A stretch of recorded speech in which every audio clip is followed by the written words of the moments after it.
In May, the Shanghai government coined a new phrase that terrified residents there: indoor disinfection. It means entering private homes to disinfect and kill bacteria. According to the Chinese media, the chemical used for disinfection is hydrogen peroxide, or bleach, the same chemical used for bleaching clothes. When it's sprayed on clothes, the clothes are ruined, and when it is sprayed on books or paintings, these things are also ruined. The Chinese Communist Party, or CCP, invented the indoor disinfection that leaves no stones unturned. Bleach is used to spray the entire home, from the floor to the appliances, to the piano, clothes, shoes, bed coverings, pillows, everything.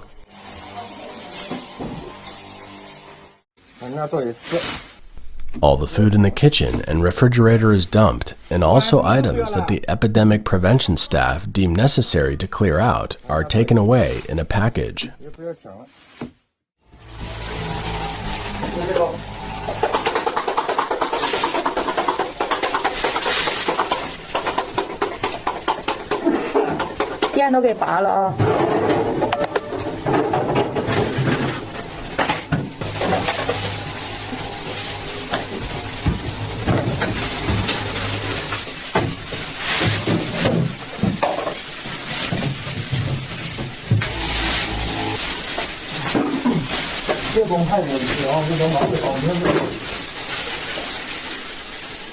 If the owner is at home, it's lucky because the owner can try to intercept the spray or move things around before the spray. If the owner isn't home, then the home will not only be sprayed without any direction and made a mess, but cash and belongings may be missing. I'm shaking with anger. All the oil and rice I bought are missing. And my shoes, which I hid in the kitchen on purpose, they're gone as well. I'm about to cry. My stuff, the stuff I paid for, all of them are gone. I'm furious.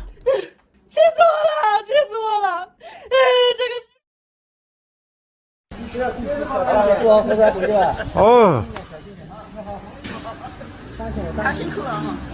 辛苦。哎呦，赶紧熬点热来洗啊！干洗都把洗哦。要洗。哎呀，那个手劲干。哎呦。 Most often, homeowners aren't at home. The practice of one person is positive and the whole building is quarantined is adopted in cities that suffer an outbreak. If one person in a residential building or a neighborhood has tested positive, then all the people in the building or neighborhood will be forcibly taken away to a containment camp. In other words, if one person has tested positive, he or she will affect hundreds or even thousands of neighbors. It is a common phenomenon in Shanghai and other cities with outbreaks. Entire neighborhoods have been seen to be hauled away by a dozen buses.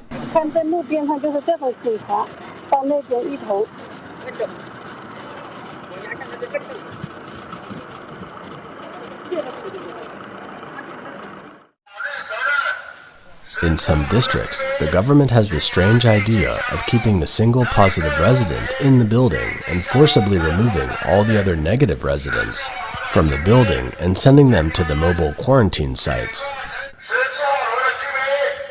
Please go downstairs immediately. Gather your personal belongings. Go downstairs now and cooperate with the transfer. Residents of Building 17, please gather your personal belongings, go downstairs immediately, and cooperate with the transfer.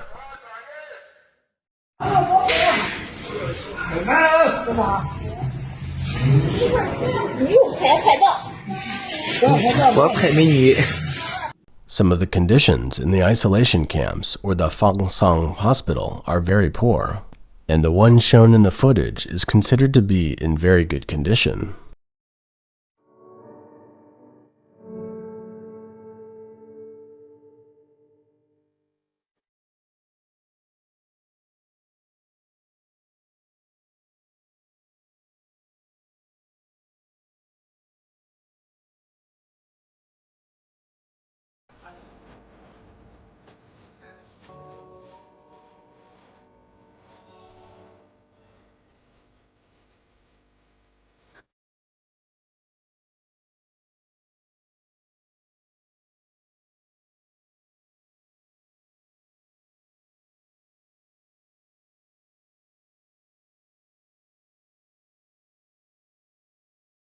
Shanghai is a city of the rich and elite. For many Shanghainese, the stories of taking away one's dignity and property seem far away, and those misfortunes belong to the lower classes of the Chinese people. Shanghai is supposed to be prosperous and civilized, but now in those multi-million-dollar mansions, the so-called gold collars are finding out that there is nothing to protect them in the midst of the outbreak, and nothing truly belongs to them. The video shows the male owner of the household surnamed Liu. Several days ago, the family living across the street from him had a positive case. Liu is the director of the legal department of a large corporation in Shanghai. At 1 a.m., the epidemic prevention personnel was banging on the door. Liu tried to resist being taken away by pressing the door lock. After a 3-hour standoff, the door was broken open and Liu was forcibly taken away.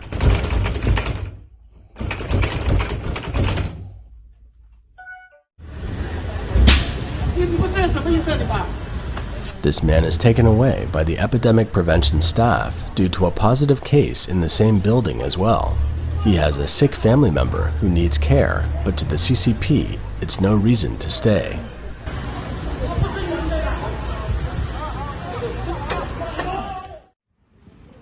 Epidemic prevention workers consist of police officers, city bylaw officers, and so on. In mid-May, it has become a norm in Shanghai to see them enter residential buildings late at night as they knock, smash, and pry on doors.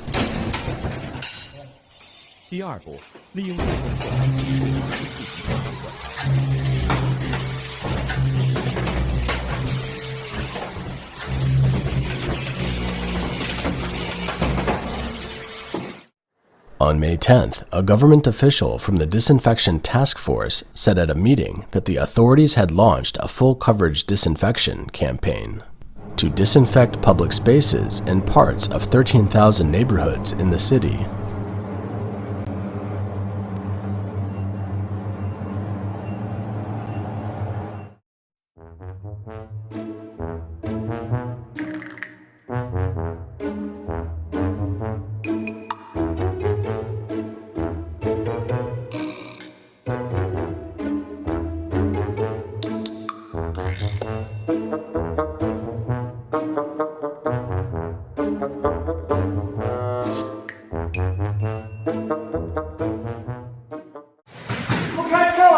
If you don't open the door, we'll break it down. Now they are saying that if we don't open the door, they are going to pry it open. I don't know what power they have to pry the residents' doors. They are prying the door. They are doing it now. This is in Shanghai. Look, the police is watching the door being pried. Who is there staring? Back off.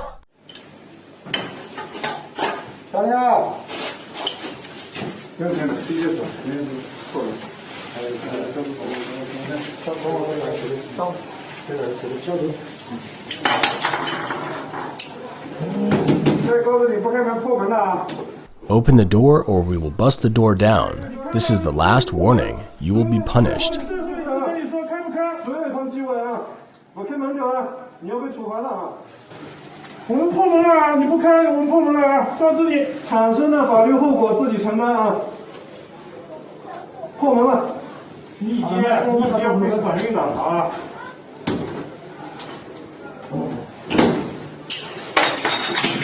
The door is busted. Get in.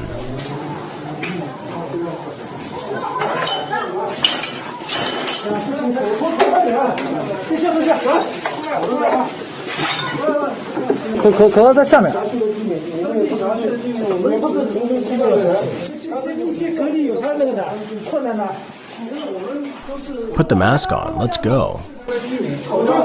Give me back my phone. It is now temporarily in our custody. Do you understand?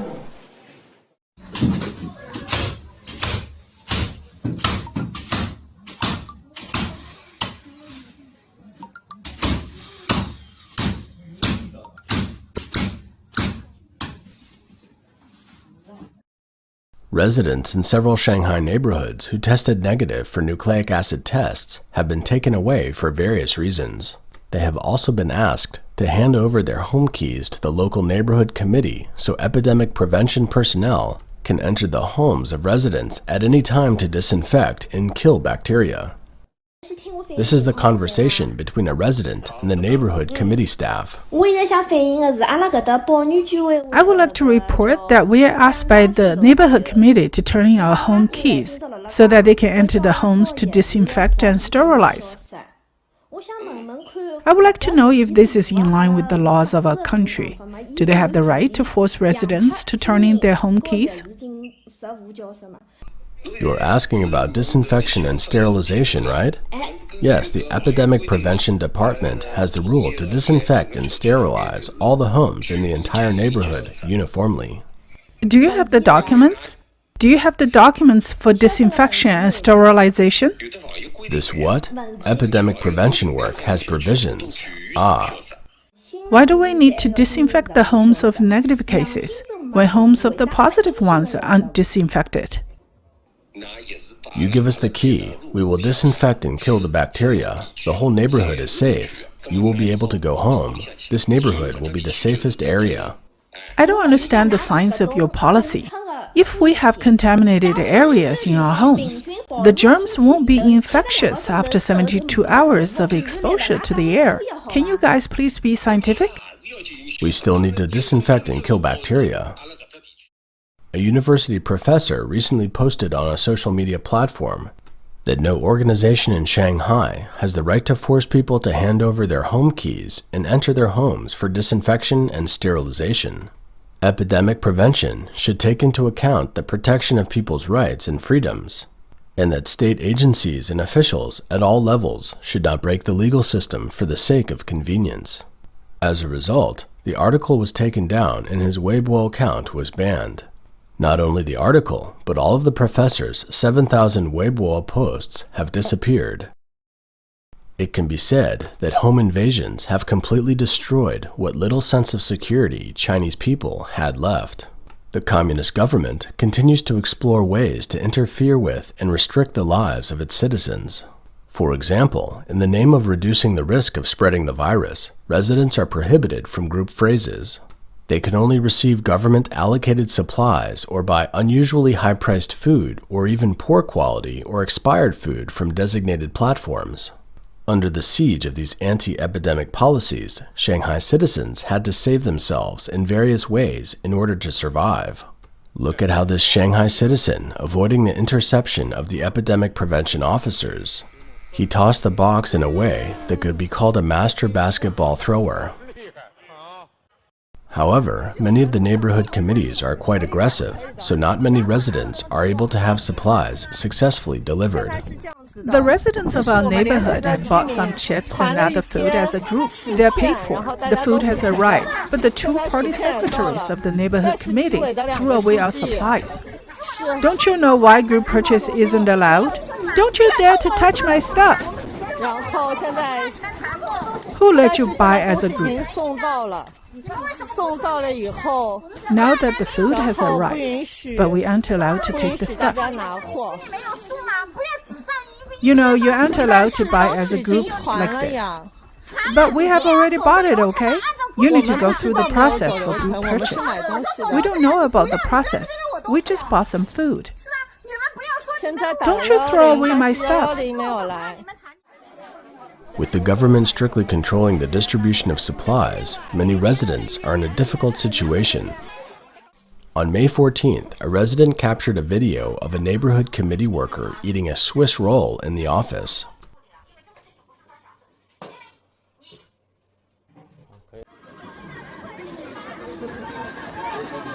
After this video was released, it sparked the anger of the public instantly. Since May 7th, all takeout, courier, and group purchases have been suspended in this neighborhood, and all supplies aren't allowed to enter the neighborhood. The government only gives residents instant noodles without regard to those who need nutrition, such as children, pregnant women, and the elderly. So the residents took the instant noodles to the neighborhood committee and asked for a Swiss roll. Later on, the residents' protest progressed to a demand for the dissolution of the neighborhood committee. Dissolve the resident committee. Dissolve the resident committee. Step down. Resident committee. Step down. Resident committee is distributing supplies. Resident committee is distributing supplies. It was said that the cameraman who took the video was later detained for 5 days. It may seem like the epidemic prevention personnel are very powerful, but many of them are actually victims too. We used to be called Da Bai or Big White. Later, we were referred to directly as the epidemic prevention personnel. Just now, I went to pick up the courier. I heard clearly a few courier guys saying, "White bandits are coming." I would like to make clear that I am responsible for picking up couriers and distributing supplies. I have never done anything like over-disinfection and sterilization or entering the room to disinfect and sterilize. Epidemic prevention personnel have been sent to the Fangcang Hospital for isolation after completing the work assigned by the party and government. All of you want to go home. All of you want to leave this hellhole. All of you want to leave Shanghai that's now having the outbreak. Everyone's life is no longer the life of a normal free man. We are the same. We can't go back to our own district. We can't reunite with our families. You too. You are out to earn money. We are out to work. We are all for the same purpose. But you have entered the Fangcang Hospital, brothers. Then it isn't up to you if you want to leave. Even if I let you go today, first, you have no transportation. Second, you won't be able to enter the train station or bus station. You can't go back home. And you will bring a very big risk to the city. Not surprisingly, the CCP's historical records showed that after the end of the Cultural Revolution, the CCP took 793 police officers and 17 military officials who were actively loyal to the Red Rebel line and secretly executed them in Yunnan province in order to quell public anger. Afterwards, their families were only given a notice that they had died in the line of duty.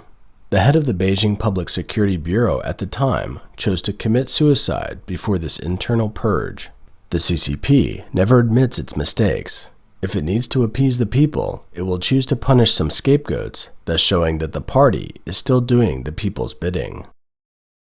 After more than 1.5 months of lockdown in Shanghai, officials announced that starting May 16th, the city will be unlocked in phases, with some districts and external traffic opening one after another.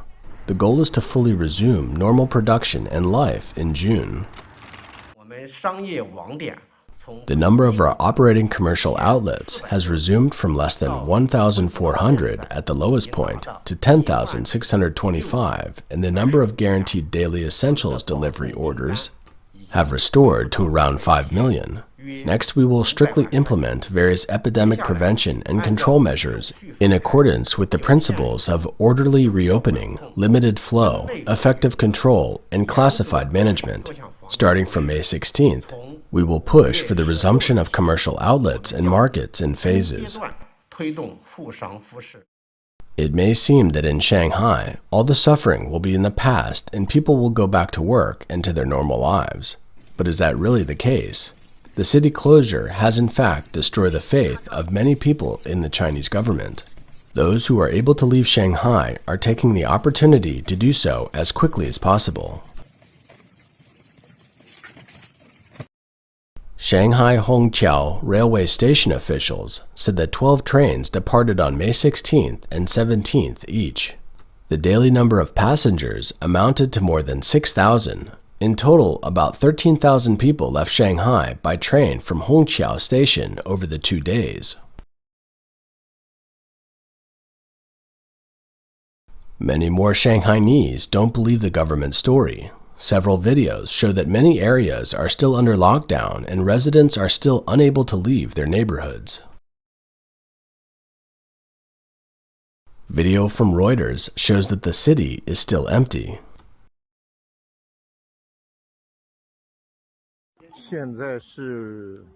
It's 9:21 a.m. on May 15th, and I'm in the worst-hit area of Shanghai, Pudong New District. I'm at the scene. Let me show you. Shanghai isn't unlocked yet.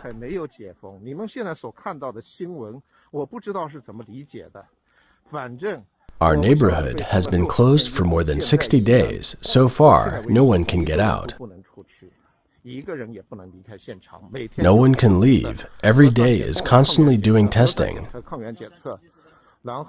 Then it is to snatch food. Supplies issues haven't been fully resolved. But we aren't starving to death. This is the real situation. As for unlocking the city, as you see in the news, I have to ask a question. In a city of 28 million people, there are 500,000 or 700,000 people who have gone back to work because of the need to resume work and production. This is called unlocking the city? Look, this is the main gate of our neighborhood. See? I'll say it again. I'm not lying. I'm not lying at all. This is our neighborhood. It's under lockdown since March 13th or March 23rd. It has been sealed until now. Have a look at the place. There's a railing in front of the gate. Outside the gate, if you look far away, I don't know if you can see clearly. There are barricades. This is the real situation. Don't say Shanghai is unlocked. You guys stop using this phrase in the future. Is it unlocked? Is it unlocked? Isn't this a fake? Has it been unlocked outside? No, it hasn't been unlocked. What are you celebrating for?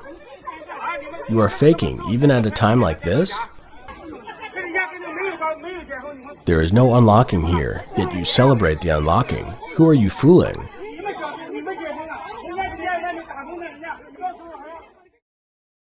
And for those who have left Shanghai, have they escaped from a prison? The Shanghai experience is spreading throughout China. As long as there is an outbreak, there will be prisons either in this city or that city.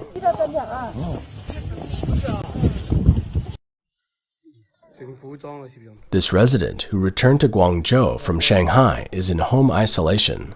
He is under 24-hour government surveillance, and his daily food is transported in a basket so to achieve so-called zero contact.